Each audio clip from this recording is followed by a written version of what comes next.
بسم اللہ الرحمن الرحیم۔ السلام علیکم ناظرین کرام۔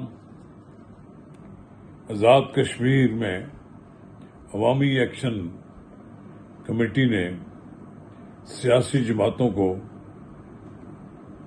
پیچھے دھکیل دیا تھا۔ ایسا لگتا تھا جیسے سیاسی جماعتیں ارریلیونٹ ہو گئی اور سب کچھ عوامی ایکشن کمیٹی کے پاس آ گیا۔ اس صورتحال کو بھانپتے ہوئے آزاد جموں کشمیر کی سیاسی جماعتوں کا ایک غیر معمولی اجتماع جموں کشمیر ہاؤس میں ہوا۔ یہ آل پارٹیز کانفرنس تھی۔ اس نے 5 نکاتی اعلامیہ جاری کیا ہے۔ ناظرین کرام، ہم آج آپ کے ساتھ اس موضوع پر تفصیل کے ساتھ گفتگو کریں گے، لیکن اس سے قبل آپ سے استدعا ہے کہ اگر آپ نے میرا یوٹیوب چینل نواز رضا کے ساتھ اب تک سبسکرائب نہیں کیا تو برائے کرم فوری طور پر سبسکرائب کریں، لائک کریں اور اب آپ کے ساتھ شیئر کریں، اور آئیکن کا وہ بٹن دبانا نہ بھولیے کہ جب ہم ویڈیو لوڈ کریں تو سب سے پہلے آپ کو اطلاع ملے۔ تو ناظرین کرام، جموں کشمیر ہاؤس اسلام آباد میں Pakistan peoples party, Pakistan Muslim league Noon, آج Jammu Kashmir Muslim conference, Jammu Kashmir peoples party, Jamiat Ahl Hadith, مجلس وحدت المسلمین،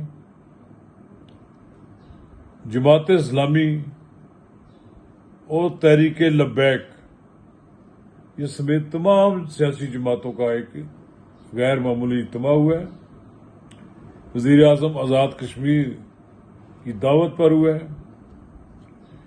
کوئی شک نہیں کہ آزاد کشمیر میں عوامی ایکشن کمیٹی نے مطالبات منوانے میں بڑا کردار ادا کیا ہے، اور سیاسی جماعتوں کو عوامی ایکشن کمیٹی کی وجہ سے پیچھے دھکیلنے کا ایک ماحول بنا، لیکن اس کے اندر ایسا محسوس ہوا کہ خود مختار کشمیر کا نعرہ لگانے والے لوگ سرگرم عمل ہو گئے۔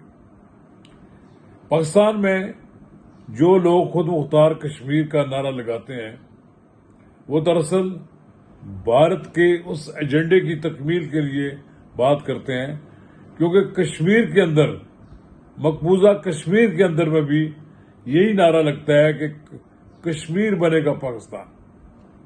سید گیلانی، علی گیلانی اپنی پوری زندگی جہاد میں مصروف رہے، لیکن وہ یہ کہتے تھے کہ پاکستان ہمارا ہے، ہم پاکستانی ہیں۔ تو یہ ایک نئی بات یہاں شروع ہوئی کہ جناب پاکستان کے اس طرف بھی لوگوں کو لعن طعن کیا جا رہا ہے اور اس طرف بھی کیا ہے، یعنی پاکستان کے اندر جو کشمیر، آزاد کشمیر کے اندر جو انتظامیہ ہے، پاکستان ہے کی فوج ہے، دوسرے ان کو بھارت کے برابر تصور کیا جانے لگا۔ یعنی نعرہ لگتا تھا باڑ میں جائے پاکستان، باڑ میں جائے بھارت۔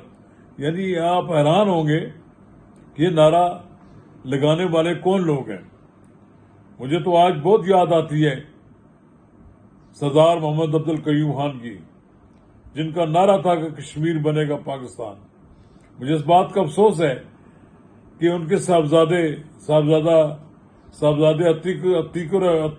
عتیق وہ رول ادا کرتے ہوئے مجھے نظر نہیں آئے، لیکن اب جب مجھے کانفرنس میں نظر آیا کہ وہ بیٹھے ہوئے ہیں اور راجہ فاروق حیدر وہ دونوں ساتھ بیٹھے ہوئے ہیں، انہوں نے مل کر اب نعرہ لگایا، مجھے ان کے سردار محمد عبد القیوم خان کے پوتے عثمان عتیق سے زیادہ امیدیں وابستہ ہے۔ انہوں نے کھل کر چیلنج کیا ان قوتوں کو جنہوں نے پاکستان کا پرچم اتارنے کی کوشش کی۔ تو یہ دراصل ان سیاسی جماعتوں کا اجتماع تھا جو سیاسی لحاظ سے بھی مضبوط ہیں اور جن کے پیچھے فالوئنگ بھی ہے، اور وہ پاکستان کے ساتھ پاکستان کے ساتھ مل کر جانے اور کشمیر کو پاکستان کا حصہ بنانے کے حق میں. تو انہوں نے پھر یہاں کھل کر جو اجتماع ہوا ہے اس سے ایک میسج ملا ہے ان کو. آپ کشمیری قیادت کو بھی ایک میسج مل گیا ہے, عوام کو بھی, کہ ان کی قیادت متحرک ہو گئی ہے. یہ جو 5 نکاتی جو ایجنڈا ہے اس کا ایک پاکستانی جو 5 نکاتی اعلامیہ ہے اس میں یہ مارکہ حق کی کامیابی اور بنیان مرصوص کی کامیابی کے بعد یہ ایک پروپیگنڈا چلایا گیا اور عدم استحکام کا شکار کرنے کی کوشش کی گئی. تو ایک میسج دیا گیا کہ یہ اصل میں ایک سازش نام لیے بغیر یہ کسی جماعت کا انہوں نے کہا ہے. اور دوسرا انہوں نے کہا ہے کہ آزاد کشمیر کے لوگ تحریک حریت کے شانہ بشانہ ہیں. اور ایک سائبر کا ذکر بھی ہوا ہے کہ آزاد کشمیر کے حالات کو خراب کرنے سے آزاد کشمیر کے حالات خراب کرنے کی میں پیچھے بھارت ملوث ہے. آزاد کشمیر کے حالات خراب کرنے والوں کا ڈٹ کر مقابلہ کرنے کے عزم کا اعلان کیا گیا ہے. اور تمام سیاسی جماعتوں اور کارکنوں کو کے مسائل حل کرنے کے لیے بھی کوشش جاری رکھنے کے عزم کا اعلان کیا گیا ہے.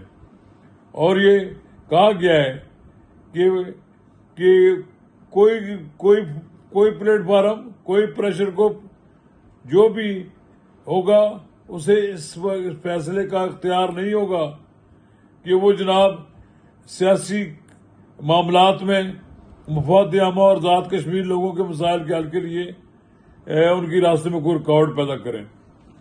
آخری فیصلہ جو چھٹا نقطہ یہ ہے کہ 21 ستمبر کو تمام سیاسی جماعتوں نے مل کر پاکستان کی مسلح افواج کے ساتھ اظہار یکجہتی کے لیے ایک جلسہ منعقد کرنے کا اعلان کیا ہے 21 ستمبر کو راولا کوٹ میں اور 22 ستمبر کو باغ میں. میرا خیال یہ ہے کہ اگر ساری سیاسی جماعتیں متحد ہو کر باہر نکلیں تو وہ لوگ جو پاکستان کے خلاف سازشوں میں مصروف ہیں, آزاد کشمیر کی سمت تبدیل کرنا چاہتے ہیں, ان کے لیے آزاد کشمیر میں رہنا مشکل ہو جائے گا بلکہ ناممکن ہو جائے گا. شکریہ.